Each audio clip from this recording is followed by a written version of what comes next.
Association में रहो, upline की सुनो, मतलब जो भी आपके साथ बिजनेस में काम कर रहा है, जो एक्टिव है और जो वर्किंग है, उसकी सुनते रहो, क्योंकि वो ही आपका भला चाहता है और वही आपको आगे बढ़ाना चाहता है और वो आपको हमेशा मोटिवेट करेगा।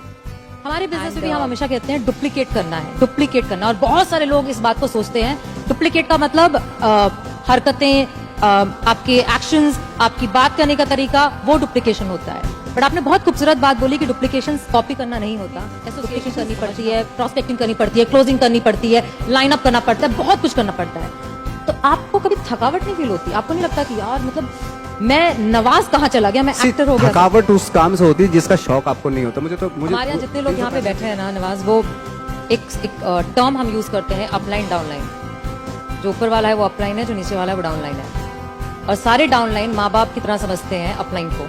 और जितनी आपने बातें बोली वो सारी कुछ यहाँ पे उसी तरीके से ही लागू होती है कि लोगों को ऐसा लगता है कि आपको सक्सेसफुल हो तो हमको तो दे दो, कर दो, हेल्प कर दो, एक डीआर कर दो, कुछ नीचे डाल दो, जेनोलॉजी बढ़ा दो, मेरे प्लान्स कर दो।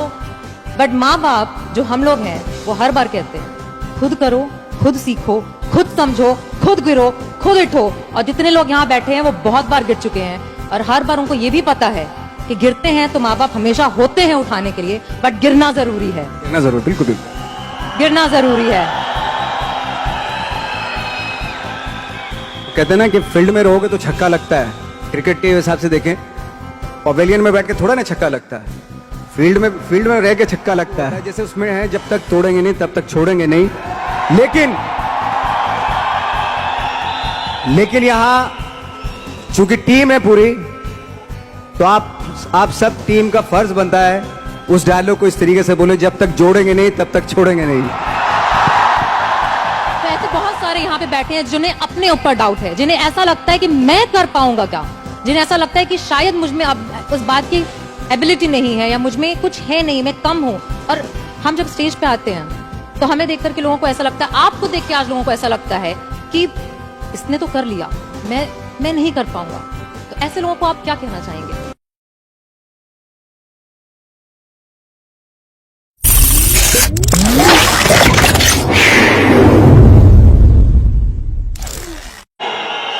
ऐसे जब 20 साल पहले मैं खड़ा हुआ था ऐसे किसी ऑफिस में जाके, तो मुझसे पूछा गया था कि क्या है, किसी डायरेक्टर के असिस्टेंट ने पूछा था क्या है, मैंने कहा एक्टर हैं।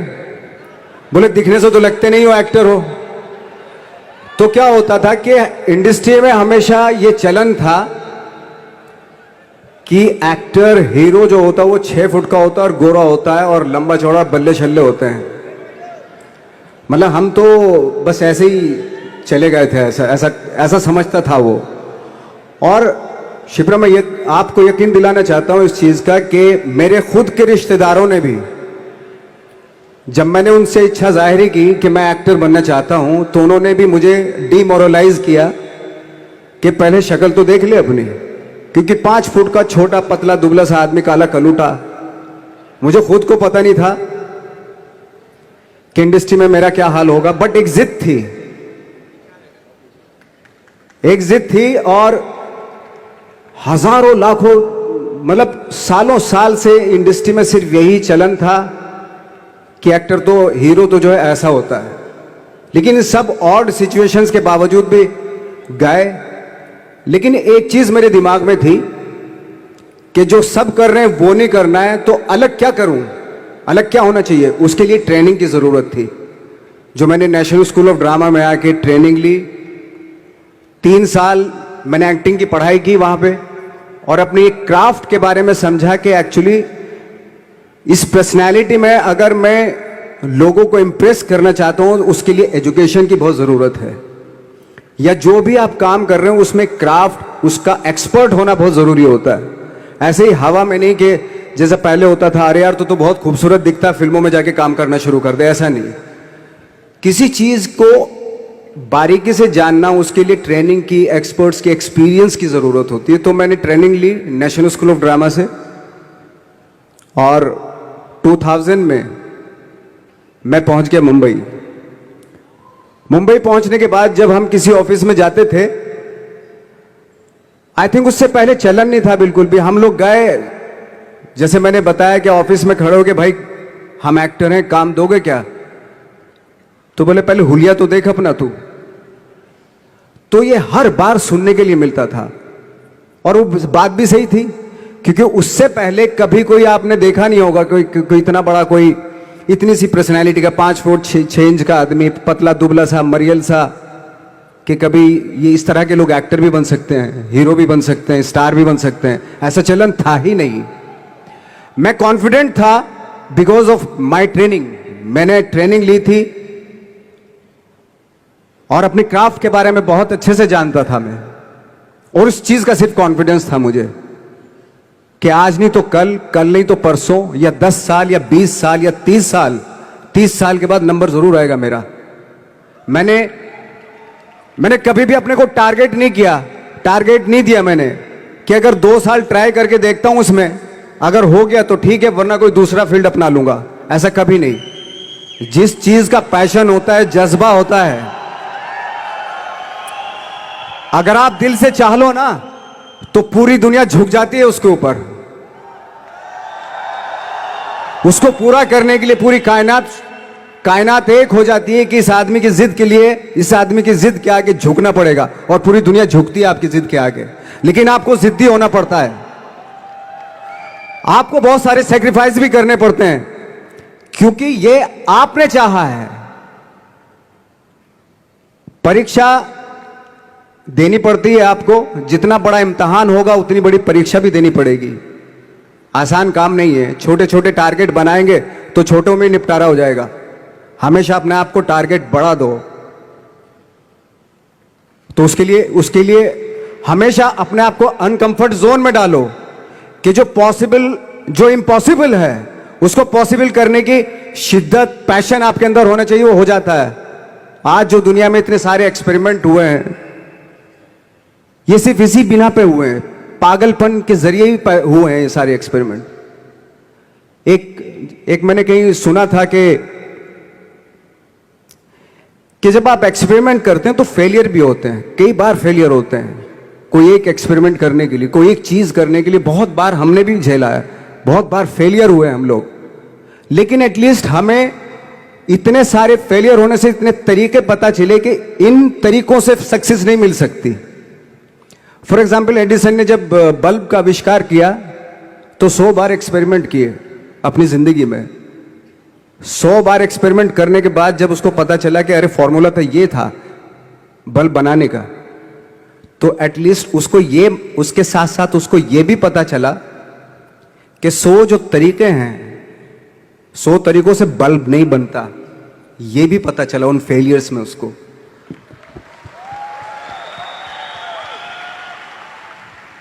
जब हम लोग मुंबई आए तो हमें मालूम था हमारे पास पर्सनैलिटी नहीं है, हमारे पास बैक नहीं है, या हमारे फादर दादा परदादा तो फिल्म इंडस्ट्री में है नहीं, हम ही हैं, तो हमें क्या करना चाहिए।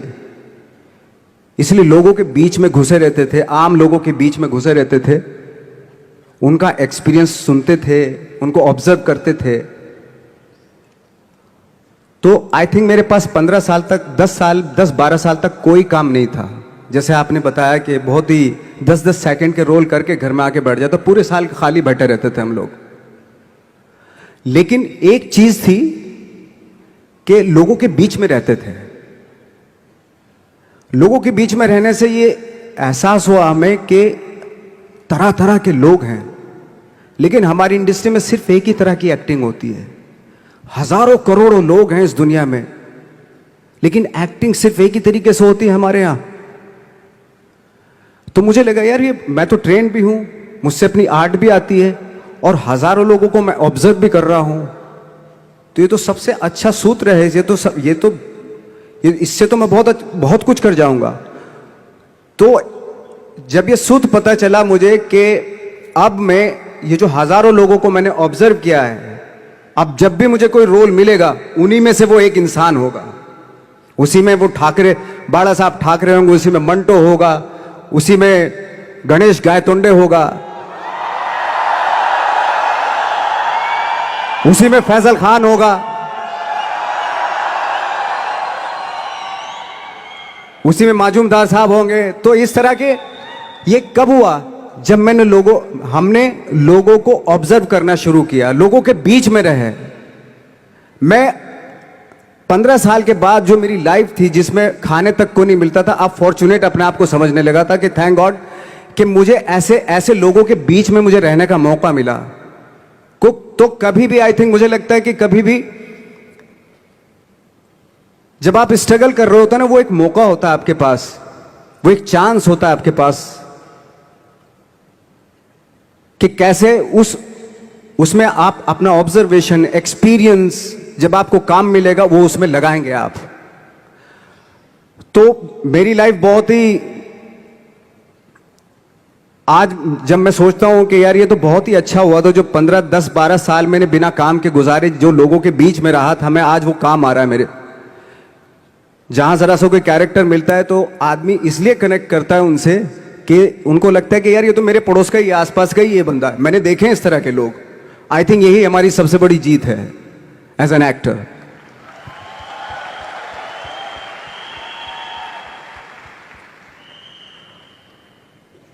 ऑफ कोर्स स्ट्रगल में बहुत सारी चीजें सेक्रीफाइस करनी पड़ती हैं, क्योंकि खुजली आपको हुई है, आप ही को मिटानी पड़ेगी। यू नो, आप जो आप हैं वो आपने बनना चाहा था, और अगर डिसअपॉइंटमेंट आ रहे हैं तो आप तो कंप्लेन भी नहीं कर सकते, क्योंकि आप ही ने चाहा था ये बनना।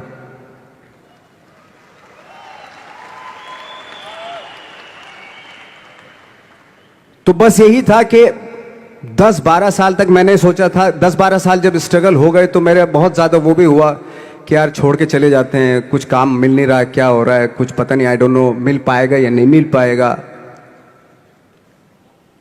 फिर ये होता था कि नहीं, मेरी मदर जो है ना एक लेटर लिखती थी मुझे हमेशा। तब मोबाइल नहीं आए थे, पेजर आए थे, तो पेजर यहाँ पे लगा के चलते थे हम लोग। जब उनको मालूम हो जाता था कि भाई बंदा जो है ना थोड़ा सा फ्रस्ट्रेशन में है, डिप्रेशन में है, क्योंकि काम नहीं मिल रहा, तो मेरी माँ मुझे एक लेटर लिखती थी। उसको लिखती थी कि लिखने के बाद एक लास्ट में लिखती थी कि 12 साल में कचरे के दिन भी बदलते हैं, तू तो इंसान है, तेरा दिन भी बदलेगा। तो उन सब चीजों को देख के कोई एक शेर, कोई एक कोटेशन, कोई इस तरह की जो मोटिवेट करती है, जो लाइंस आपको, उनका रहना, उन पे बिलीव करना बहुत ज़रूरी होता है, क्योंकि वही चीज़ आपको मोटिवेट करती हैं आगे बढ़ाने के लिए। और जब खराब वक्त होता है आपको, वो लाइंस, वो पोएम्स, वो सारी चीज़ें आपको संबल देती हैं, मजबूती देती हैं, ताकत देती हैं। और मैं जिस गांव से आया था, डिस्ट्रिक्ट मुजफ्फरनगर के एक छोटा सा गांव था बुढ़ाना। जब हमने शुरुआत की थी वहां पे, जब मैं था वहां पे लाइट भी नहीं थी। 1 घंटे के लिए रात में कभी आ गई, या 1 महीने के बाद हल्का सा मुंह दिखा के चली गई। इस तरह की लाइट इस तरह होती थी।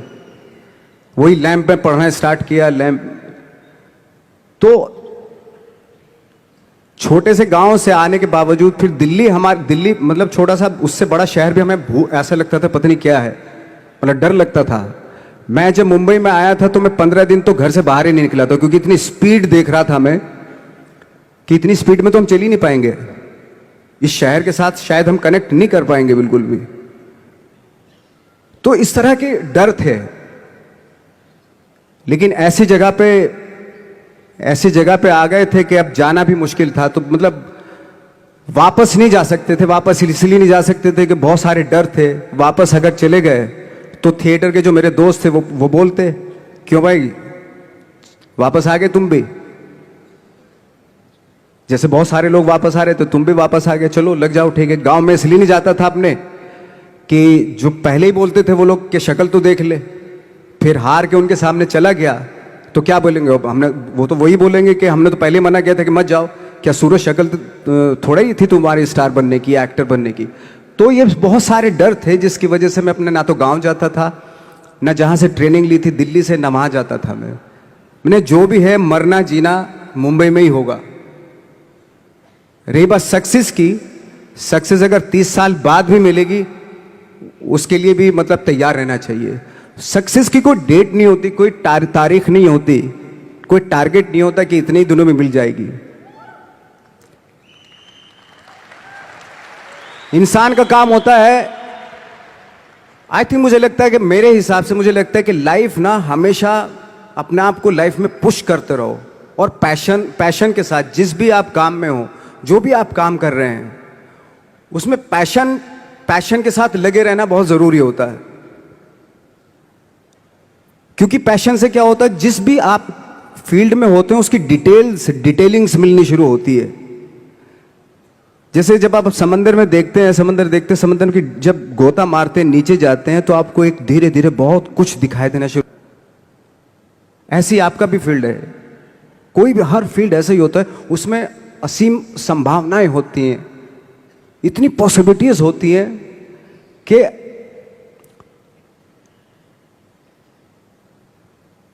आई थिंक दुनिया का हर काम में इतनी सिर्फ अगर एक दर्जी है पैंट सीता है, 1000 तरीके की पैंट सी सकता है वो, अगर वो चाहे तो। अगर उसने नहीं चाहा तो वो जो ट्रेंड चला रहा है वही सीता जाएगा।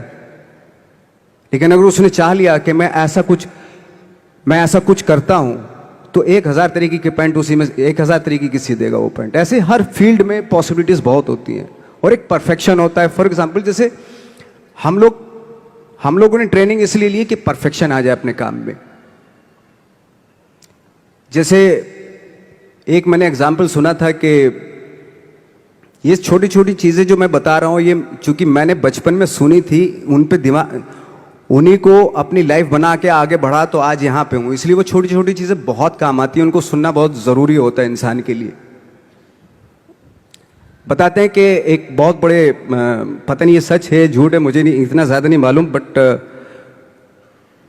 कोई बहुत बड़े इंसान हुए, लेकिन वो पहले मोची थे, जूता सीते थे। लेकिन जूता जहां से सीते थे ना, वहां से कभी फटता नहीं था। वो भले दूसरी जगह से फट जाए लेकिन वहां से नहीं फटता था, क्योंकि उसका पैशन था जूता सीना।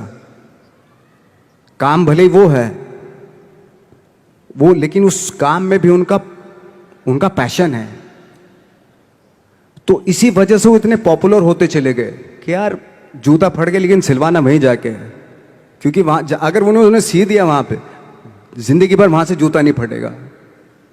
तो छोटी छोटी चीजों में ये जो परफेक्शन, पैशन, ये सारी चीजें होती है जो आपका आगे बढ़ाती हैं, बहुत आगे ले जाती हैं। लेकिन उसके वही है, कुछ चीजों का होना वाकई बहुत जरूरी होता है। फिर एक्सपीरियंस आपकी नॉलेज। जैसे मेरा मानना है कि आई एम सॉरी टू से, बट मेरा खुद का मानना है कि मैं लक पे बिलीव नहीं करता हूं।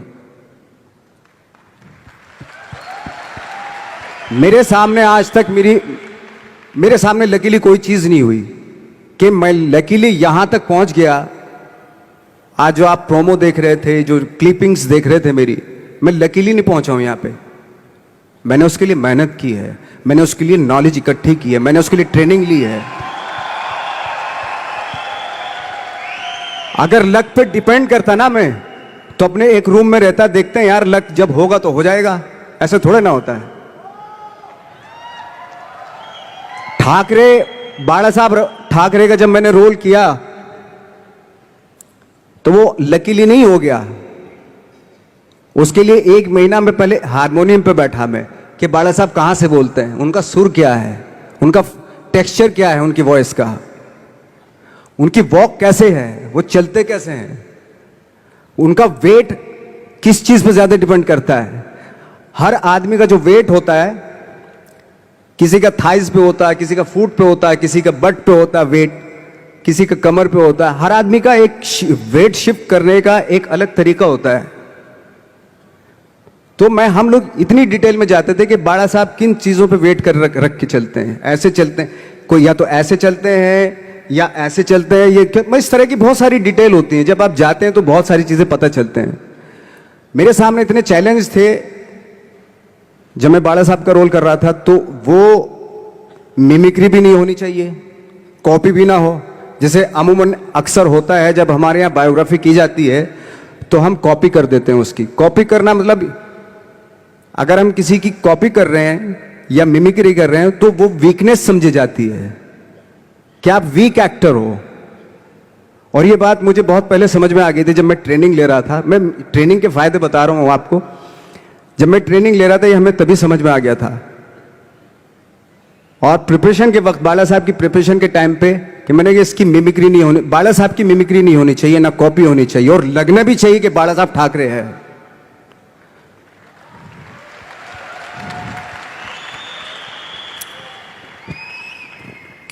क्योंकि चैलेंज ये था कि हजारों लाखों वीडियोस हैं बाला साहब ठाकरे के, हर आदमी ने देखे हुए हैं, सब ने देखे हैं कि बाला साहब कैसे बोलते हैं, कैसे हाथ को ऐसे ले जाते हैं। एक बार ये हुआ था कि मैं जब इसकी शूटिंग कर रहा था, ठाकरे मूवी की शूटिंग कर रहा था मैं, तो उद्धव साहब ठाकरे जो है वहां पे आ गए थे, वैनिटी में बैठे थे मेरे सामने, तो मेरा हाथ ऐसे था, इट्स लाइक दैट। तो बोले आपने हाथ ये ऐसे क्यों रखा हुआ है?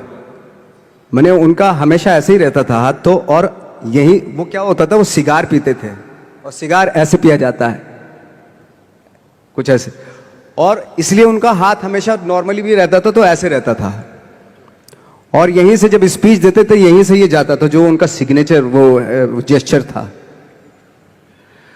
तो वो शॉक्ड हो गए कि इतनी डिटेलिंग आपने ली है। तो जब फिल्म देखी उन्होंने, तो फिल्म देखने के बाद उनको रियलाइज हुआ कि वाकई बहुत स्टडी की है नवाज ने उनके बाला साहब के ऊपर। तो मुझे खुशी हुई थी कि थैंक गॉड कि ये सारा किस लिए हो रहा है, पैशन की वजह से हो रहा है। एक पैशन है, उसके बाद आपका एक्सपीरियंस है, आपकी नॉलेज है, आपकी ट्रेनिंग है,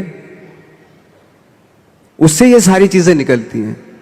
लाइक मंटो, ये जितने भी कैरेक्टर्स हुए वो सब हवा में नहीं हुए या लकीली नहीं हो गए, उनके लिए बाकायदा वो छोटी छोटी मेहनत की, छोटी छोटी डिटेल इकट्ठी की गई, स्कोर बनाया उसका, उन डिटेल्स का, तब जाके वो कैरेक्टर जो आप देखते हैं वो एक अलग इंसान दिखता है। वो मैंने कभी भी हीरोइज्म या इन सब चीजों पे बिलीव नहीं किया।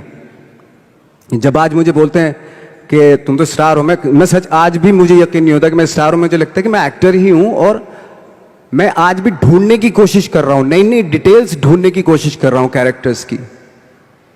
स्टार्स का क्या होता है कि जब स्टार होता है एक जैसा होता है, और 30-40 साल तक एक जैसा करता चला जाता है। वो मुझे वो नहीं बनना। अगर मैं ये करूं तो शायद दूसरे दिन ही बोर हो जाऊंगा मैं। मुझे हर रोज नए कैरेक्टर ढूंढने हैं,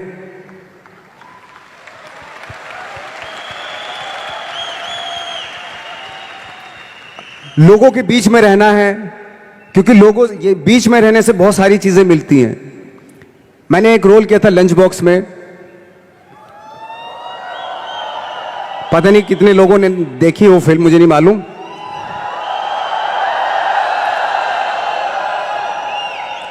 उसका कोइंसिडेंट ऐसा हुआ कि मेरा जो दोस्त था, जो मेरे रूम पार्टनर स्ट्रगल के टाइम पे मेरे साथ रहता था, तो मैंने उसी की डिटेल मार दी उसमें फिल्म में। जब पिक्चर रिलीज हुई तो उसने देखी, उसको लगा अरे ये तो मैं हूं। अब वो भी एक्टर था। उसके बाद जब वो फिल्म इंडस्ट्री में किसी के पास काम मांगने जाता था, तो लोग उसको बोलते थे यार ये ऐसा मत करिए, नवाज ने कर दिया, कुछ दूसरा कर। तो बोलता हम तो ओरिजिनल में ही ऐसे हैं, उन्होंने हमारा कॉपी किया है। कहने का मतलब यह है कि लोगों के क्या होता है, स्टार्स हमेशा शीशों के घरों में रहना शुरू कर देते हैं। उनको बांद्रा में, उनको मतलब किसी ऐसी जगह पे रहते हुए ये नहीं मालूम कि दूसरी जगह क्या है। अगर आप चाहते हैं रोज हर फिल्म में एक नई पर्सनैलिटी क्रिएट करें, तो लोगों के बीच में रहना पड़ेगा आपको। भले थोड़ी परेशानियां होती हैं, बट रहना पड़ेगा उनके बीच में। मेरा तो ऐसा मानना है। नवाज, आप बहुत छोटे से शहर से है, डिस्ट्रिक्ट मुजफ्फरनगर। यहाँ पे बहुत सारे लोग ऐसे बैठे हैं जो बहुत सारी सिटीज से हैं, actually major cities like Delhi, Bangalore, Hyderabad, Pune, Chennai, Nepal, और इन सब चीज़ों के बीच में बड़े शहरों की बहुत सारी फैसिलिटीज़ हैं, बहुत सारे आराम है। जबकि आपके शहर या जिस शहर से मैं हूँ, जहाँ पे एजुकेशन भी नहीं मिलती है, जहाँ पे खाना पीना, जैसे आपने बोला बिजली, कोई भरोसा नहीं होता कब आएगी, जाना तो नॉर्मल है। हाँ, तो वहाँ पे उस छोटे से शहर में रह के एक परिवार में जहां पे कभी किसी ने एक्टिंग के बारे में दूर दूर तक नहीं सोचा था, और आप 8 भाई बहन हैं, सबके साथ रह के परिवार में परिवार का चीज करने की जगह एक अलग से ये जो थॉट आया था अलग से कि मैं एक्टिंग करूंगा, और वो भी काफी दिन बाद जब आपने जॉब भी कर ली उसके बाद, तो जब वो थॉट आया तो परिवार ने आपको सपोर्ट किया। और अगर रिश्तेदारों ने, जैसे आपने बोला कि कहा, तो आपके दिमाग में उस समय क्या चलता था? मेरे दिमाग में ये तो नहीं आया था कि मुझे एक्टर बनना है, बट इतना जरूर था कि कुछ तो नया करना है। क्या करूंगा मुझे नहीं आइडिया था। जो सब लोग करते हैं जो वो नहीं, कुछ अलग करना है मुझे। लेकिन मुझे ये नहीं मालूम था कि मुझे एक्टिंग करनी है।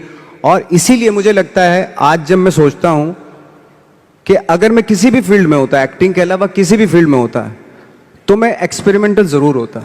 क्योंकि मुझे आदत थी कि मुझे जो ट्रेंड चल रहा है उसके अगेंस्ट, मैं बहुत रिबेलियस था, रिबेलियस किस्म का इंसान हूं मैं, आज भी हूं, रहूंगा। क्योंकि मुझे अच्छा लगता है जो ट्रेंड चल रहा होता है उसके अगेंस्ट कुछ काम करना, चाहे मुझे अच्छा लगता है वो। क्योंकि क्या है ना कि जो चलन चल रहा है, आई थिंक उसको बहुत आसान है उस चलन के साथ चलना। उसके अगेंस्ट चलना, उसके लिए सालों लग जाते हैं। बीच बीच में आपको ये भी लगता है कि यार शायद पॉसिबल नहीं है, लेकिन जब पॉसिबल होता है ना तो तब बड़ा अच्छा लगता है। तब ये जैसे आज मुझे फील हो रहा है ना, तब ऐसा लगता है। यहाँ पे जितने लोग भी बैठे हैं और इंक्लूडिंग मुझे, हमने भी ऐसा कुछ शुरू किया है या हम भी ऐसा कुछ कर रहे हैं जो ट्रेडिशनल नहीं है, जो बहुत अलग है, और जिसके लिए बहुत लोग बोलते हैं कि पता नहीं होगा कि नहीं होगा, कर पाएंगे कि नहीं कर पाएंगे, या तुम कर रहे हो करके दिखाओ, तुम कर लिए तो देखते हैं। और लोग जगह जगह समय समय पर हर समय हर किसी को, यहाँ पे जितने लोग भी बैठे हैं उनको कहते हैं कि तुमसे तो हो नहीं पाएगा, और हो गया तो राम जाने। तो जब हमें ये कैसे हुआ, ये कैसे हुआ, फिर पूछते हैं कैसे हुआ, हाँ ये कैसे हुआ, फिर भी सुन लेंगे, बट साथ में अगर आगे करने को करो ना तो हिम्मत नहीं होगी। तो आपने जब शुरू किया और आपने जब करना शुरू किया, और आज आपकी वो दोस्त जिन्होंने आपको बोला या जो रिश्तेदार आपको बोलते थे कि तुझसे नहीं हो पाएगा, वो आज क्या कहते हैं? देखो ये है कि जैसे मैंने बताया कि मुझे कदम कदम पे ये बोला गया, जैसे रिश्तेदार मेरे सबसे पहले तो रिलेटिव्स ही बोलते हैं आपके, बोले भाई ये जो करने जा रहा है तू, ये तेरे बस का नहीं है, तू देख ले, अपना बस का नहीं है। और जब हो जाता है तो ऑफ कोर्स यही कि हमने तो बोला था, अब पता नहीं कब बोला था, मुझे भी नहीं पता कब बोला था उसने कि हमने तो बोला था हो जाएगा। एक किस्सा मुझे याद है कि जब मेरा एक मैगजीन आती है जीक्यू की मैगजीन पे जब मेरा 2012 में मेरा छपा, तो मुझे एक बहुत बड़ी मॉडल थी मुंबई की, तो उन्होंने बुलाए, दोस्त थी, काफी सालों के बाद, 3-4 साल के बाद मिलना हो रहा था। तब मैं 3 साल पहले स्ट्रगल ही कर रहा था ऑलमोस्ट, लेकिन जैसे जीक्यू में आया मेरा मैगजीन में, तो वो शॉक्ड हो गई। और वो बहुत ही खूबसूरत, लंबी चौड़ी खूबसूरत मॉडल की तरह बिल्कुल, और मैं ऐसा दिखने में, तो मुझे बोला यार तुम जीक्यू के पेज पे आए हो? मैंने हाँ। तुम कैसे जीक्यू के पेज पे आ गए? मैंने पता नहीं, मुझे भी पता नहीं क्यों आए हो। तुम्हें मालूम है तुम जीक्यू के पेज पे आए हो? मैंने हाँ। तुम्हें पता नहीं तुम कैसे आए हो, क्यों? तुम्हें मालूम है तुम जीक्यू के पेज पे आए हो? शी वाज लाइक, मतलब उसने बहुत अपनी जिंदगी में बहुत साल दिए इंडस्ट्री को, लेकिन कभी इस तरह का कुछ हुआ नहीं कि जीक्यू के पेज पे आ गए इस तरह के। हालांकि मैं ज्यादा कुछ इस चीज पे बिलीव नहीं करता, बट उसके लिए बहुत इंपॉर्टेंट था कि जीक्यू के पेज पे तुम कैसे गए। मतलब उसका कहने का मतलब यार तू दिखने में 5 फुट 6 इंच का आदमी, ना तेरा शक्ल, ना सूरत, ना कुछ, तू कैसे आ सकता है जीक्यू के पेज पे? See that was the mindset. ये माइंडसेट था कि मेरे जैसे कद काठी का आदमी इतनी बड़ी मैगजीन में कैसे कैसे उसका फोटो आ सकता है, ये माइंडसेट था और है। लेकिन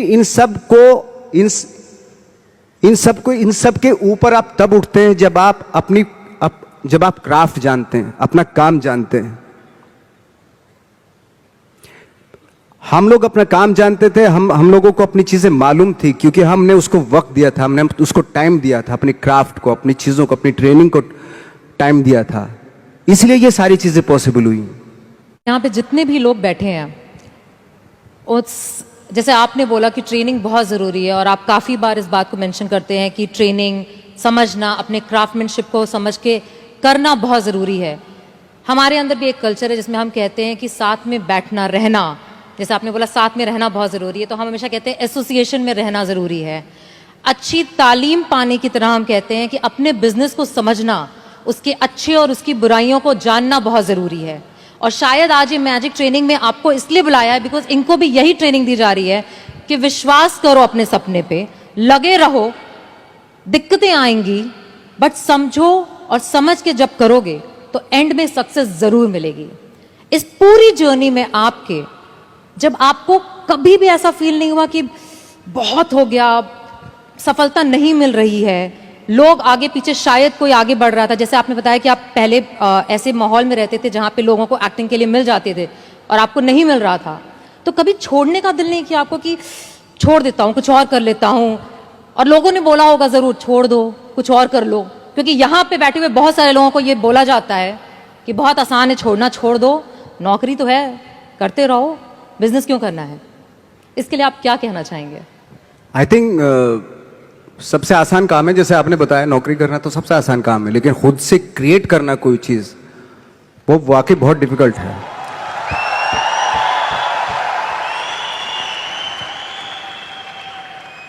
क्या होता है ना कि सरकारी नौकरी मिल गई, बस अब कुछ नहीं चाहिए, पूरी जिंदगी गुजार देते हैं, क्योंकि मिलता रहेगा, वो सो हटाएंगे तो नहीं, आपको मिलता रहेगा, सरकारी पैसा आता रहेगा आपके पास। लेकिन खुद से जब करते हैं ना, तो उसको करते हुए बहुत दिक्कतें आए, डेफिनेटली बहुत दिक्कतें आएंगी, क्योंकि खुद का कुछ क्रिएट कर रहे हैं आप, और क्रिएशन में हमेशा प्रॉब्लम आती है, वो आसानी से नहीं हो जाता, कोई भी क्रिएट चीज आसानी से नहीं हो जाती। तो आपके आसपास मुझे लगता है कि मोटिवेट करने वाले लोग होने चाहिए, आपके दोस्त ऐसे होने चाहिए जो आपको मोटिवेट करें, आपकी बातें सुने, ऐसे लोगों के बीच में रहिए जो आपको हर वक्त आपकी बातें सुने, आप चाह क्या रहे हो, क्या सोचते हो आप, उसकी रेस्पेक्ट करें। और सारे जो ग्रुप जो होता है, वो उसकी थॉट को रेस्पेक्ट करके उसको एग्जीक्यूट करें, वो बहुत जरूरी होता है। तो आई थिंक जैसे हमारे यहां भी होता है कि बहुत सारे टैलेंटेड एक्टर होते थे, जब हम दिल्ली से मुंबई की तरफ आते हैं तो बहुत सारे जत्था का जत्था 15-20 एक्टर्स आते थे, तो बीच बीच में गायब होने लगते थे वो, पता नहीं कहा, कोई कहीं चला गया, कोई कहीं चला गया, किसी ने छोड़ दिया, किसी ने दुकान कर ली, है ना, किसी ने कुछ कर लिया, ऐसे चले जाते थे। मैंने कहा वो एक्टर कहाँ गया, वो तो चला गया, क्यों? एक काम नहीं मिल रहा था यार। अच्छा वो तो यही है मुंबई, वो क्या कर रहा है? बोले कुछ नहीं कर रहा है, ऐसे ही। तो पता ही ऐसा क्यों होता था? कुछ एक्टर थे जिनका सर्किल बहुत करेक्ट होता था, और कुछ एक्टर थे जिनका सर्किल जो है ना बहुत ही गंदा सर्किल था, डिप्रेस करने वाला, है ना, ऑलरेडी फ्रस्ट्रेटेड थे वो लोग, इस तरह का सर्किल था। तो हमेशा ना मुझे लगता है कि अवेयर रहना चाहिए कि मैं किन लोगों के बीच में रहता हूं, वो बहुत जरूरी है। क्योंकि क्या होता है कि अगर आप डिप्रेस फ्रस्ट्रेटेड लोगों के बीच में रहोगे ना, तो आप भले एनर्जेटिक हो, टैलेंटेड हो, लेकिन 6-7 साल रहने के बाद आप भी वैसे ही हो जाएंगे, क्योंकि वो एनर्जी आपकी सक कर रहे हैं, आपको दे नहीं रहे, कुछ भी एनर्जी आपकी ले रहे हैं वो। तो बहुत सारे एक्टरों से जब मैं मिलता था, वो बिल्कुल ही गिव अप कर दिया था उन्होंने, पर यार ऐसे क्यों दिखाई दे रहे हो ऐसे, और उनके थॉट भी बदल जाते हैं, पता है, वो सारी कंप्रोमाइज वाले, अरे यार जो भी है ठीक है, थोड़ा मोड़ा छोटा पोटा दिलवा दो जो भी बनेगा। यार तू तो बहुत टैलेंटेड था, तू इस बात पे आगे कि छोटा मोटा कुछ भी वो दिलवा दो, यानी कि कंप्रोमाइज कर लिया ना उसने लाइफ से अपनी। तो आई थिंक वो बहुत जरूरी होता है कि आप किन लोगों के बीच में रहते हो, क्योंकि एनर्जी जो होती है ना वो एक्सचेंज होती है, एनर्जी टकराती है एक दूसरे से। दो पॉजिटिव लोगों को यहां पे खड़ा कर दो, आपको पता चल जाएगी, वो एनर्जी मालूम हो जाएगी। या 10 लोगों में तीन नेगेटिव एनर्जी खड़ा कर दो यहां पे, तो वो 3 जो नेगेटिव एनर्जी वाले होते हैं ना, वो 7 लोगों की एनर्जी ऐसे खींच लेते हैं। ये है, फैक्ट है ये बात। एनर्जी तो सर्वाइव करती है ना, ट्रेवल करती है एनर्जी। तो हमेशा मुझे लगता है कि ऐसे लोगों के बीच में रहो जो पॉजिटिव हो, जिनके थॉट बहुत अच्छे हो, जो नया कुछ करने की सोच में हमेशा रहते हो, जो कुछ क्रिएट करने की धुन में रहते हो। तो इस तरह के लोगों के बीच में रह के अगर रहते हैं आप, तो 3-4 साल भी आप 3-4 साल बाद भी आप भी वैसे ही हो जाते हैं। हमारे यहाँ भी एक कहावत है और एक आपस में कि एसोसिएशन में रहो, अपलाइन की सुनो। मतलब जो भी आपके साथ बिजनेस में काम कर रहा है, जो एक्टिव है और जो वर्किंग है, उसकी सुनते रहो, क्योंकि वो ही आपका भला चाहता है और वही आपको आगे बढ़ाना चाहता है और वो आपको हमेशा मोटिवेट करेगा। एक और सवाल पूछूं और सवाल। आपने बहुत लंबा सफर चुना है, जहां से आप शुरू हुए और अभी तक में काफी साल लगे। अब जब सफलता आपके पास आ रही है और आपके पास बहुत आ रही है, तो कभी ऐसा दिमाग में नहीं आता कि रिटायर हो जाऊं, कब तक करूंगा, करते रहना है? क्योंकि यहां पे बैठे हुए बहुत सारे लोगों के दिमाग में यह आता है कि मेहनत करना शुरू किया, एक थॉट होता है कि एक सक्सेस मिल जाए। जैसे आपको भी लगता होगा शुरू में कि एक पिक्चर मिल जाए, एक शॉट हो जाए, 10 हो जाए या 50 हो जाए, उसके बाद मैं रिटायर हो जाऊंगा, मैंने कमा लिया। बट हर इंडस्ट्री में हम लोग एक रखते हैं कि यहां पे रिटायर होना है। आपके हिसाब से, इंडस्ट्री छोड़ के, बट आपके हिसाब से आपको क्या लगता है नवाज कि आप कब रिटायर होना चाहेंगे? देखिए, रिटायर की तो बात की बात है, खैर रिटायर एक्टर तो रिटायर नहीं होता है ना, जो स्टार होते हैं वो रिटायर हो जाते हैं। वो तब तक होता है उनका जब तक ये होता है, उनका करियर तब तक होता है। लेकिन इसमें और इसमें फर्क होता है, बिल्कुल, है ना। तो जैसे मैं एक बात कहने वाला था, एक बात कह रहा था कि सिद्धि और प्रसिद्धि में फर्क है। प्रसिद्ध तो, सक्सेसफुल तो कोई भी हो जाएगा। एक इंसान कपड़े उतार के बाजार में घूमने लगे, प्रसिद्ध हो जाएगा 1 मिनट में। ठीक है, आजकल तो इंटरनेट का जमाना है, थोड़ा मोबाइल से खींच लिया, डाल दिया, हो गया। अरे नंगा घूम रहा था बंदा बाजार में, कौन है, अच्छा ये नाम है, अच्छा हा, हो गया प्रसिद्ध। तो हमारे एक टीचर थे, वो हमेशा बताते थे प्रसिद्धि और सिद्धि में कितना फर्क है। पहले प्रसिद्धि लिखते थे और नीचे सिद्धि लिखते थे। प्रसिद्धि का प्र हटा दो, सिद्धि होता है। तो सिद्धि जो होती है प्रसिद्धि के भी ऊपर होती है। सिद्धि प्राप्त करना बहुत जरूरी होता है, सिद्धि प्राप्त करना बहुत मुश्किल है, प्रसिद्ध होना बहुत आसान है। हम यहां पे फ्रेंकली स्पीकिंग, मैं मुंबई में प्रसिद्ध होने के लिए नहीं आया था, मुझे इस फील्ड में सिद्धि प्राप्त करनी थी, इसलिए आया था मैं।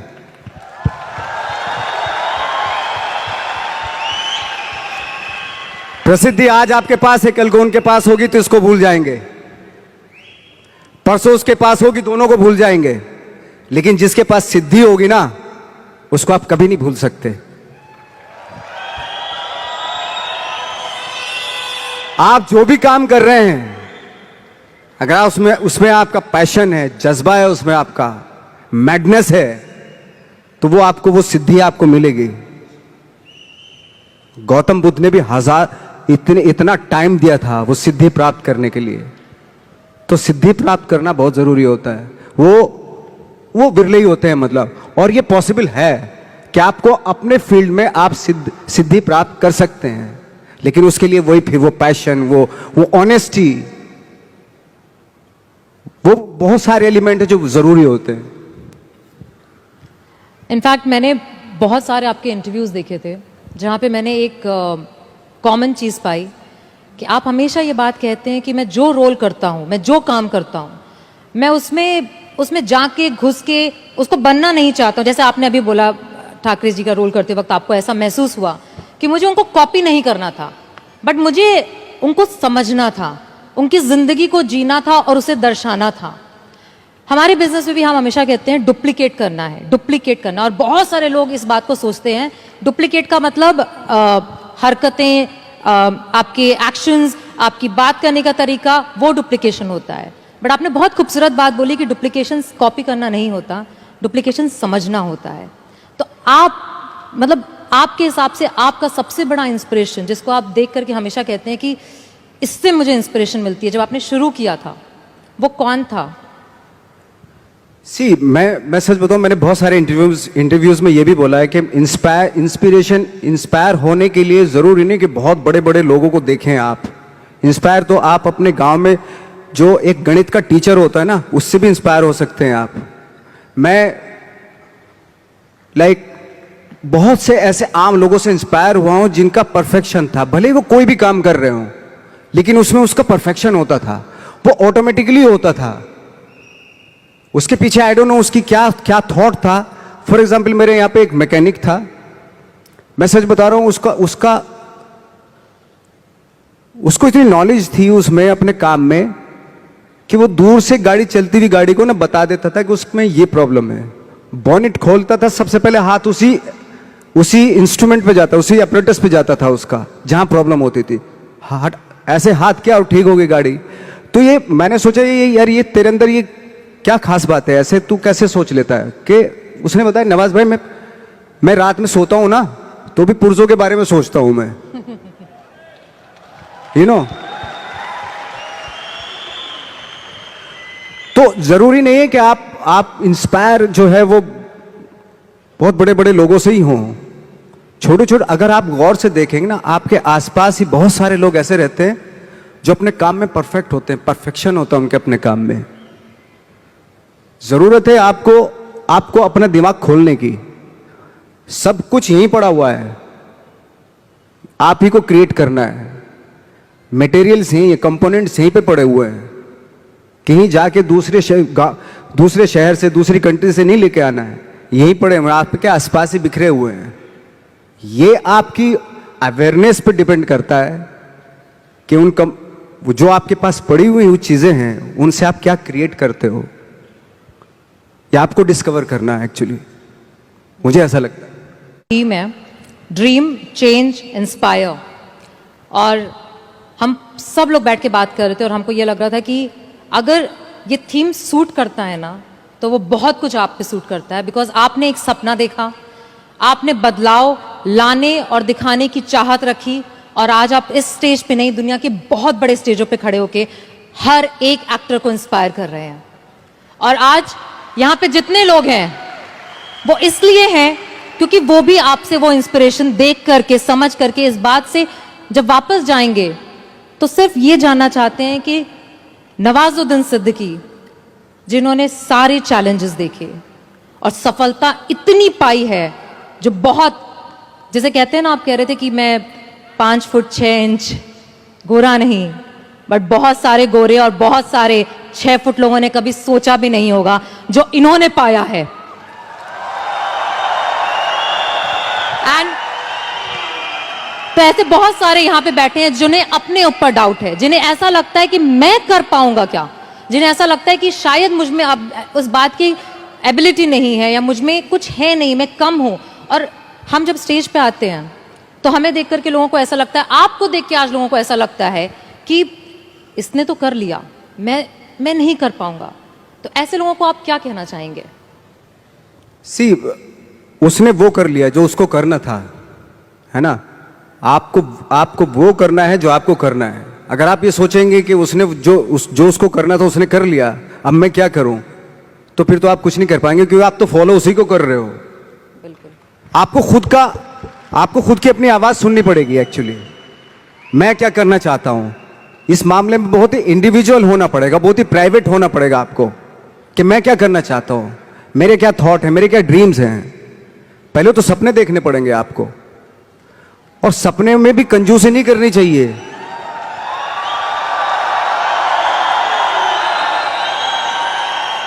सी, सपने कभी कभी आप सपने देखते हैं, ऐसा लगता है कि यार ये तो पॉसिबल नहीं है, लेकिन पता है जो सपने देखते हैं वो पॉसिबल हैं, वो एग्जीक्यूट हो सकते हैं। पहले सपने तो देखना शुरू कीजिए। तो कहते ना, गांधी जी का था कि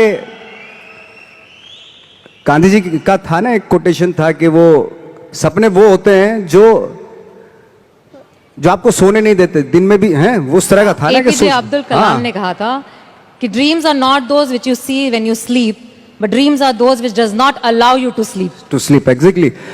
तो मैंने खुद ने देखा है कि एज एन एक्टर, मैं तो अपने एज एन एक्टर ही बात करूंगा, मैं जब रात में सो रहा हूं और मुझे ड्रीम आया कि मैं एक रोल ऐसा कर रहा हूं, कुछ अजीब सी बॉडी लैंग्वेज है, अजीब सी उसका डायलॉग डिलीवरी है, और अजीब सही मतलब, और सुबह उठा के थोड़ा थोड़ा याद रह गया मुझे कुछ ऐसा। लेकिन बार बार कई बार जब वो सपने देखे मैंने, तो अजीब सा ही कुछ था, और जो मेरे बूते के बाहर की चीज थी, वो ऐसा सपना था, वो ऐसा कुछ मैं परफॉर्मेंस वाइज देख रहा था। कुछ जैसे कभी कभी आप कुछ फिल्में देखते हैं, कुछ इंस्पायर हो जाते हैं, कि कुछ परफॉर्मेंसेस से इंस्पायर हुए, और मैं उस परफॉर्मेंस के काबिल भी, मतलब उसके आसपास भी नहीं था मैं। तो मैंने सोचा यार ये इम्पॉसिबल, ये तो मैं कर ही नहीं सकता।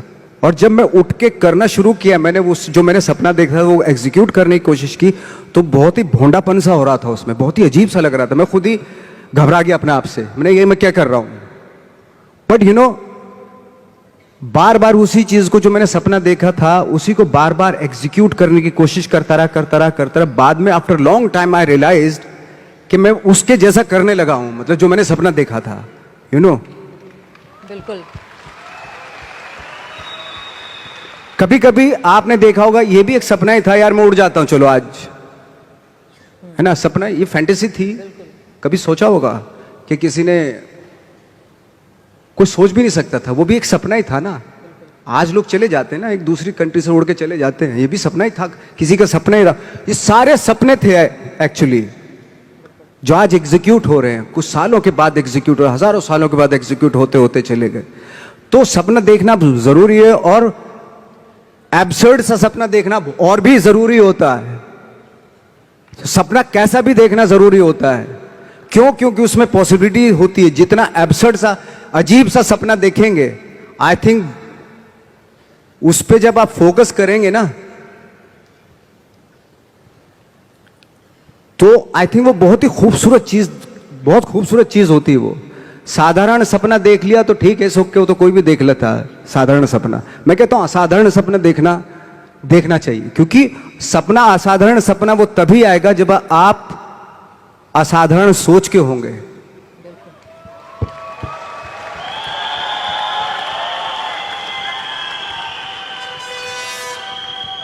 आपकी एक बहुत बहुत बहुत बहुत, मतलब कितने बहुत लगाऊं शायद कम होगा मेरे हिसाब से, एक सीरीज है, मैंने बोला ना, एक्चुअली नाम भी बोलने की जरूरत नहीं है, सेक्रेड गेम्स। नेटफ्लिक्स पे इस समय सबसे ज्यादा वॉच सीरीज में से है। अब मुझे पता है कि I was travelling at that time, और मुझे जब सीजन 2 रिलीज हुआ ना, तो इतना वेट करी थी कि कंट्रोल नहीं हुआ। मैंने सारे डाउनलोड करके फ्लाइट में, पूरी फ्लाइट में बैठ के कंटिन्यूअस देखा। और पूरी सीरीज में मैंने सिर्फ एक चीज, ये मेरा ऑब्जर्वेशन है, मेरा थॉट प्रोसेस है, देखा कि आपने बहुत शिद्दत से काम किया। चाहे उस कैरेक्टर में इतने ट्विस्ट थे, इतने ट्विस्ट, आपने हर चीज को जब किया। हमारे बिजनेस में हम कहते हैं कि बहुत कुछ ना, जब लाइफ में हमको आता है और हमें करना पड़ता है ना, तो कई बार हम बहुत कंफ्यूज हो जाते हैं। हम समझ में आता है कि इतनी सारी चीजें एक साथ कैसे करेंगे। एक कैरेक्टर को जब आप करते हैं एज एन एक्टर, और आपको इतने मॉड्यूलेशन करने पड़ते हैं, जैसे हमें बिजनेस में एसोसिएशन करनी पड़ती है, प्रॉस्पेक्टिंग करनी पड़ती है, क्लोजिंग करनी पड़ती है, लाइन अप करना पड़ता है, बहुत कुछ करना पड़ता है। तो आपको कभी थकावट नहीं फील होती? आपको नहीं लगता कि यार मतलब मैं नवाज कहाँ चला गया, मैं एक्टर हो गया? थकावट उस काम से होती है जिसका शौक आपको नहीं होता। मुझे 365 दिन मैं सी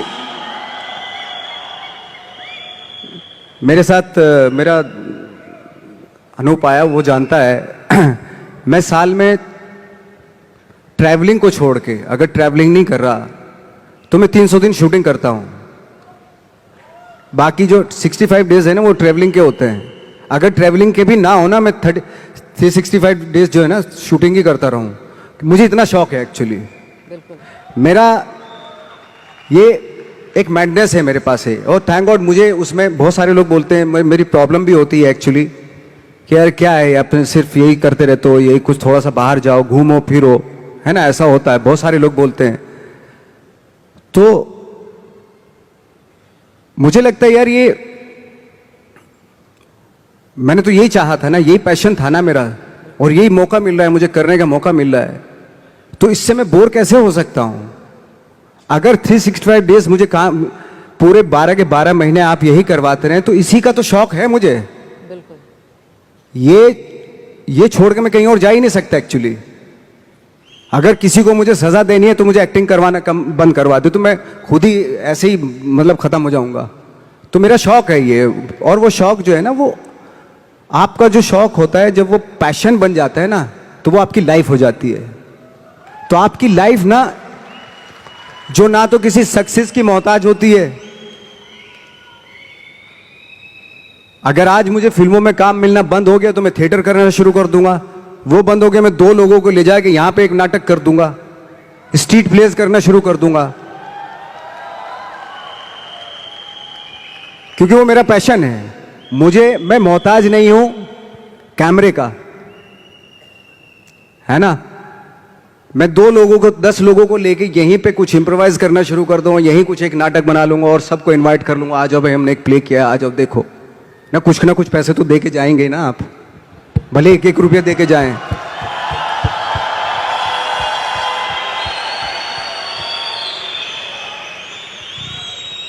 तो हम लोग जो है बहुत सारी चीजों के मोहताज नहीं है।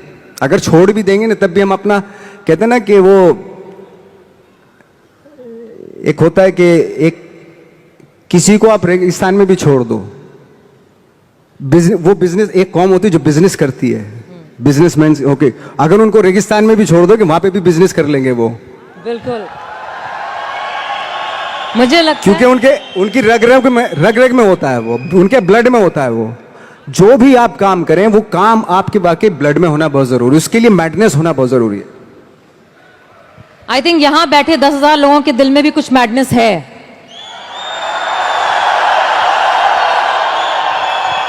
ये उनकी एनर्जी से पता चलता है, क्योंकि हर बार जब भी कोई ऐसी बात की जाती है, उनका रिस्पॉन्स जो होता है वो 100% होता है। इसी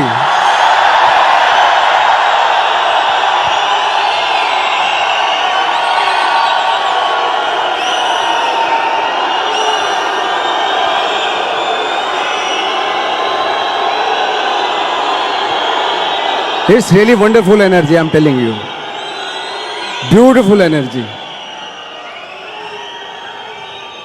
ये एनर्जी बचा के रखनी है काम के लिए, हमेशा के लिए बचा के रखनी है एनर्जी।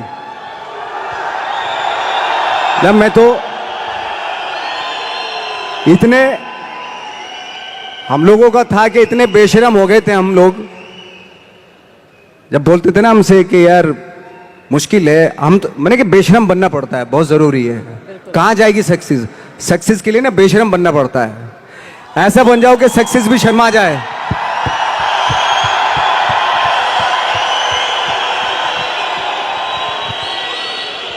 वो जब हम चैलेंज करते थे, कितने साल में, 10 साल में, 20 साल में, 30 साल में, 40 साल में, कितने साल में मिलेगी सक्सेस?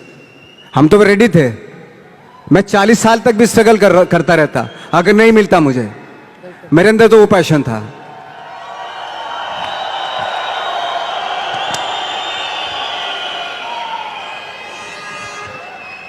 अगर मैं दिल से बोलूं तो नवाज, यहाँ पे बैठे जितने भी लोग हैं, और जैसे मैंने आपको बताया, हर इंसान के पीछे एक कहानी है कि वो कैसे यहाँ पे आकर के बैठा है। और पैसे, परिवार, हर तरीके की, लोगों के कहने की, बोलने की, हर तरह के चैलेंज जो सोच सकते हैं, मैं गुजरी हूं, ये गुजर रहे हैं। और आज जब आप यहाँ पे हो तो आप इनसे वो एक क्या बात बोलना चाहोगे जिसको वो यहाँ से जब जाएं तो बोले नवाजुद्दीन सिद्दीकी ने कहा था और उन्होंने कहा था, इसलिए मैं करके दिखाऊंगा। मेरा एक एक्सपीरियंस हुआ था, एक छोटा सा एक्सपीरियंस, छोटी छोटी इंसिडेंट्स है ना, कभी कभी आपको लाइफ का पता चल जाता है। तो मेरा एक छोटा सा एक्सपीरियंस हुआ था। एक बार हम लोग जब 2000 में मुंबई आए थे तो बहुत सारे मेरे दोस्त यार भी आए थे, कुछ शादीशुदा थे, हमारे जैसे लोग अकेले, ऐसे कुछ हम लोग ऐसे ही आ गए थे, ट्रेनिंग सब लेके आए थे। तो मेरा एक दोस्त था, उसकी बेटी थी कोई 4-5 साल की। तो ये वो किस्सा बता रहा था कि नवाज, पता है परसों मैं अपनी बेटी को लेके जा रहा था, उसने कहा पापा पापा मुझे आइसक्रीम चाहिए, है ना, और मेरे पास पैसे नहीं थे। जो कहानी सुना रहे थे उन्होंने बोला, मेरे सीनियर ही थे वो थिएटर के, उन्होंने बोला मेरे पास पैसे ही नहीं थे। और मैंने सोचा यार, मैं अपनी बेटी को, मतलब वो स्ट्रगल कर रहे थे फिल्मों के लिए, टीवी सीरियल्स उनको मिलते थे लेकिन वो कर नहीं रहे थे कि नहीं फिल्मों में ही करूंगा, फिल्मों में डायरेक्ट फिल्में स्टार्ट करूंगा। तो ऐसा था उनका, इस वजह से उनको काम नहीं मिल रहा था।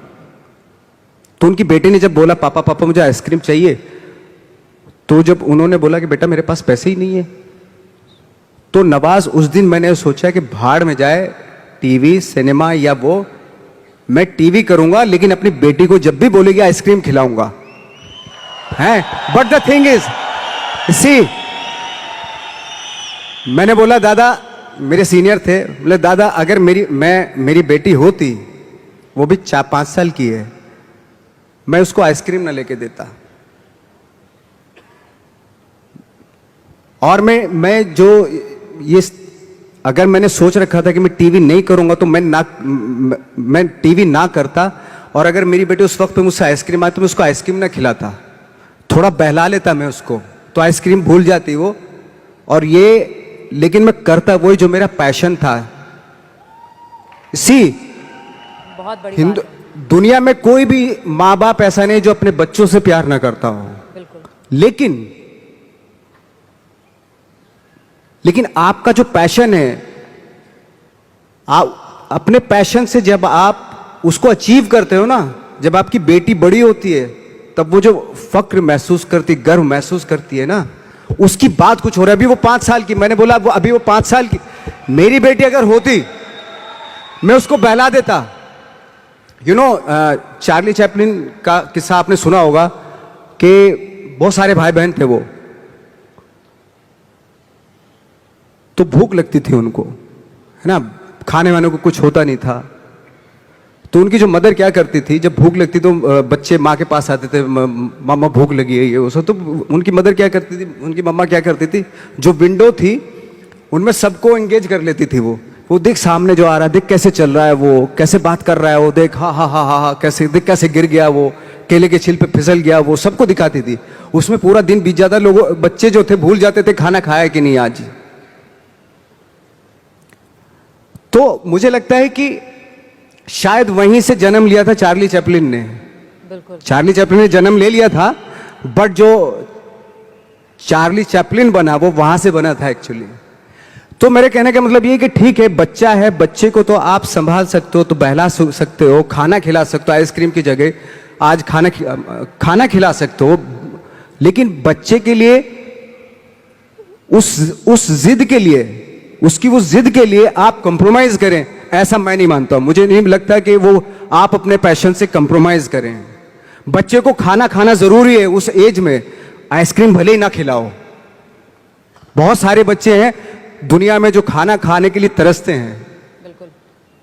उस बच्ची ने खाना खा लिया था, लेकिन वो शौक था उसका, आइसक्रीम खाऊं, खाना खा लिया ना, पेट भर गया ना, अभी थोड़ा उसको वो अगर उस वक्त पे स्ट्रगल फिल्मों के लिए करता तो शायद वो बहुत बड़ा आज अपना पैशन अचीव कर लेता, अपनी सक्सेस अचीव कर लेता जो वो चाहता था।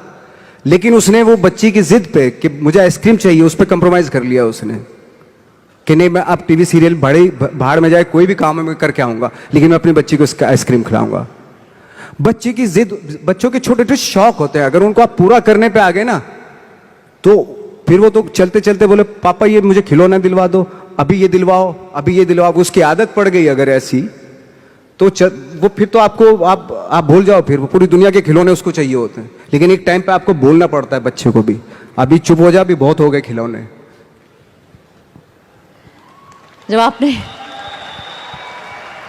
मैंने जब बिजनेस शुरू किया था नवाज, आज से 8 साल पहले, तो मेरा बेटा उस समय 5 साल का था और मैं सुबह से लेकर रात तक काम करती थी। और कई बार ऐसा होता था कि जब रात में घर पहुंचती थी तो वो सो रहा होता था और सुबह उठ के सिर्फ उसको स्कूल छोड़ती थी, सिर्फ आधा घंटा। और बहुत सारे लोगों ने बोला था, बहुत सारे लोगों ने, तू कैसी माँ है, तू ऐसे कैसे कर सकती है, तू इतना इतना पैसे के पीछे इतना पागल है कि मतलब। और ना ही मुझे, यहाँ पे बैठे बहुत सारी लड़कियों को, बहुत सारे लोगों को परिवार वाले ऐसा बोलते हैं, एहसास दिलाते हैं कि तुम्हारी जिम्मेदारी ज्यादा बड़ी है तुम्हारे सपनों से। बट आज 13 साल का मेरा बेटा है, आज उसको जो चाहिए ना उसको बोलना नहीं पड़ता, उसको ऑटोमेटिकली मिल जाता है, क्योंकि वो 8 साल में ना सिर्फ मैंने सपनों को फॉलो किया। और यहाँ पे बैठे जितने लोग हैं ना उस चीज को करने से इतना डरते हैं, जो आपने इतनी खूबसूरत बात बोली कि अगर हर चीज जो चाहोगे वो इसलिए दे दोगे क्योंकि तुम भागना चाहते हो। एग्जैक्टली, बिल्कुल, तुम छोड़ देना चाहते हो अपने पैशन को, बहाना है ये। एब्सोल्युटली, यही जैसे आप बता रही हैं कि मेरी एक फ्रेंड है, उनका जब बच्चा जिद करता था मामा मुझे बैट चाहिए, क्रिकेट का बैट चाहिए, तो वो माँ पता क्या बोलती थी कि जाके पूछ क्या कितने का है। तो जाता था, बाजार जाता था, वो पूछ कर कितने का बैट है, उसने बोला 300 रुपये का बैट है। बोले, और जब माँ से बोलता था कि मामा 300 रुपये का बैट है, तो दोबारा माँ उसको क्या टास्क देती मालूम है, उसको बोलती थी जा अब पूछ क्या कि डिस्काउंट कब मिलेगा इसके ऊपर। तो दोबारा जाता था वो उसी शॉप पे, अंकल ये डिस्काउंट कब आएगा इसके ऊपर, बेटा 3 महीने के बाद आएगा इसके ऊपर डिस्काउंट। तो माँ बोलती थी अब बेटा 3 महीने डिस्काउंट आ जाएगा ना तभी लेना। तो 3 महीने तक वो बैठता था। पेशेंस ये सारी चीजें सिखाना, वो आप लेने को तो दिलवा सकते हैं, तभी दिलवा सकते थे, लेकिन उसके जो 3 महीने बीते उसमें पेशेंस में, वो आगे उसकी लाइफ में काम आएंगे।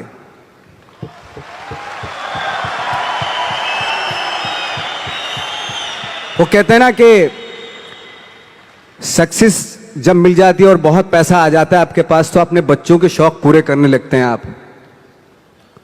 जब वो बड़े होते हैं ना बच्चे, उनको करने की क्या जरूरत है, हमारे तो शौक पूरे हो गए, हमारे बाप तो रख के गया, सब कुछ है, पूरा एम्पायर रख के गया हमारे लिए, हमें करने की क्या जरूरत है। तो उस तरह के हो जाते हैं वो बच्चे। जब तक उनको एहसास कराना बहुत जरूरी है कि इसलिए आपने देखा होगा बहुत सारे हमारे यहाँ स्टार हैं, तो उनके जो बच्चे हैं उनको बना बनाए सारी चीजें मिल जाती है। कभी कभार ऐसा भी होता है, एक आध एग्जाम्पल बता रहा हूं मैं जनरली नहीं बता रहा हूं। आजकल तो खैर माँ बाप जो है बहुत समझदार हो गए हैं, वो अपने बच्चों को, चाहे वो स्टार हो चाहे आप हो हम हो, कि अपने बच्चों को कैसे पालना है, तो वो बहुत समझ से पालते हैं आज की डेट में। जैसे बहुत बड़े स्टार थे हॉलीवुड के, तो उनका बेटा बहुत बिगड़ा हुआ था, शायद बहुत सारे लोग नाम भी जानते होंगे, बहुत बिगड़ेल बच्चा था। तो कई बार उसने कुछ गाड़ियां भी बड़ी रैश चलाता था ऐसे ऐसे, और एक बार जेल में चला गया वो। तो जब वापस आया तो बोले पापा आपने मुझे मतलब मेरी बेल नहीं करवाई। तो पापा ने बोला कि यार ऐसा है, और उसने जो सारी प्रॉपर्टी है अपनी ट्रस्ट के नाम कर दी, जो स्टार था उसने। तो उसने बोला कि ना तो आपने मेरी बेल करवाई, सारी प्रॉपर्टी जो है आपने ट्रस्ट के नाम कर दी, मैं आपका बच्चा नहीं हूं क्या। तो उसने बोला कि अगर तेरे को मैंने नाम दिया है, अगर तू काबिल होगा ना इसी नाम से सब कुछ कर लेगा।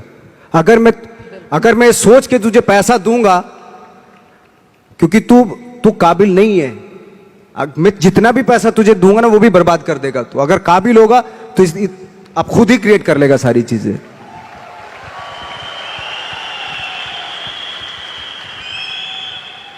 प्यार की भी कहते हैं ना कि इंतहा होती है, तो बहुत जरूरी रिस्पॉन्सिबिलिटी, जैसा भी आपने बोला, जिम्मेदारी बहुत जरूरी होती है। प्यार में अगर बच्चा बह गया, या प्यार में जब बह जाते हैं तो बह जाते हैं, फिर बह ही जाते हैं, यू नो ऐसा होता है। हमारे यहाँ जितने लोग यहाँ पे बैठे हैं ना नवाज, वो एक टर्म हम यूज करते हैं, अपलाइन डाउनलाइन। जो ऊपर वाला है वो अपलाइन है, जो नीचे वाला है वो डाउनलाइन है। और सारे डाउनलाइन माँ बाप की तरह समझते हैं अपलाइन को। और जितनी आपने बातें बोली वो सारी कुछ यहाँ पे उसी तरीके से ही लागू होती हैं कि लोगों को ऐसा लगता है कि आप तो सक्सेसफुल हो तो हमको तो दे दो, कर दो, हेल्प कर दो, एक डीआर कर दो, कुछ नीचे डाल दो, जेनोलॉजी बढ़ा दो, मेरे प्लान्स कर दो। बट माँ बाप जो हम लोग हैं वो हर बार कहते हैं खुद करो, खुद सीखो, खुद समझो, खुद गिरो, खुद उठो। और जितने लोग यहाँ बैठे हैं वो बहुत बार गिर चुके हैं और हर बार उनको ये भी पता है कि गिरते हैं तो माँ बाप हमेशा होते हैं उठाने के लिए, बट गिरना जरूरी है। गिरना जरूरी, बिल्कुल बिल्कुल गिरना जरूरी है। वो कहते हैं ना कि फील्ड में रहोगे तो छक्का लगता है। क्रिकेट के हिसाब से देखें, पवेलियन में बैठ के थोड़ा ना छक्का लगता है, फील्ड में रह के छक्का लगता है।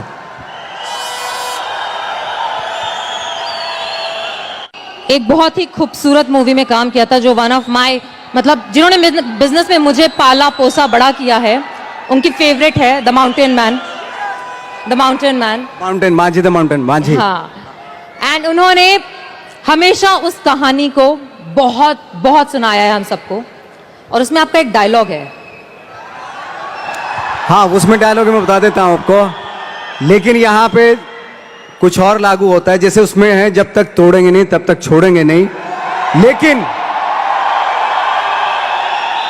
लेकिन यहां चूंकि टीम है पूरी, तो आप सब टीम का फर्ज बनता है उस डायलॉग को इस तरीके से बोले, जब तक जोड़ेंगे नहीं तब तक छोड़ेंगे नहीं।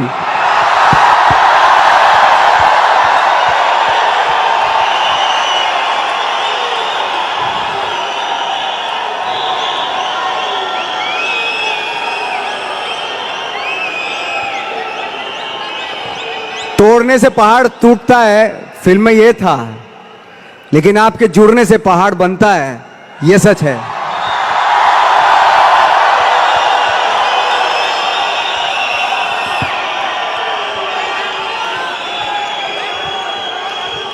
जितना जुड़ के रहेंगे उतना अच्छा है, जुड़ने से ही चीजें। आपके बहुत सारी लाइनें ऐसी हैं जो हमारे बिजनेस में और हमको बहुत मोटिवेट करती हैं। और आपने बहुत खूबसूरती से एक बोला, और एक और है, भगवान भरोसे मत बैठिए। हाँ, एक बहुत अच्छा डायलॉग है वाकई। थैंक यू सो मच, आपने याद दिलाया। एक डायलॉग है, ये जो बातें मैंने जितनी भी की, मैंने शायद इसलिए की क्योंकि मेरा वो थॉट है, और उस थॉट का सार है जो माझी पिक्चर में था कि भगवान के भरोसे मत बैठिए, क्या पता भगवान हमरे भरोसे बैठा हो।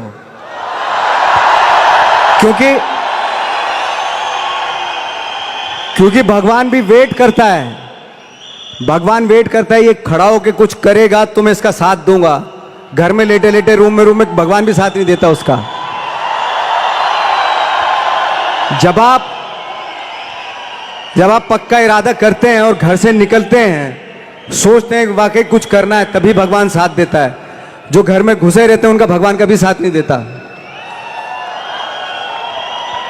गैंग्स ऑफ वासेपुर एक डायलॉग की फरमाइश आई है तो मैं आपके सामने कर देता हूं। हालांकि वो डायलॉग पता नहीं, आई डोंट नो क्यों लोगों को बड़ा अच्छा लगता है, मुझे कभी भी उसमें मजा नहीं आया फ्रेंकली स्पीकिंग, लेकिन मैं सुनाता हूं। बाप का, दादा का, भाई का, सबका बदला लेगा रे तेरा Faizal. Thank you very much. ऐसे ही ये एनर्जी बनी रहे, ऐसे शाइन करते रहे आप, और उसी एनर्जी के साथ आगे जो सपने देखे हैं वो पूरा होते रहे आपके। लेकिन वो तभी पॉसिबल होगा जब आप सब मिलके आप अपने सपनों को पूरा करेंगे। Thank you so much.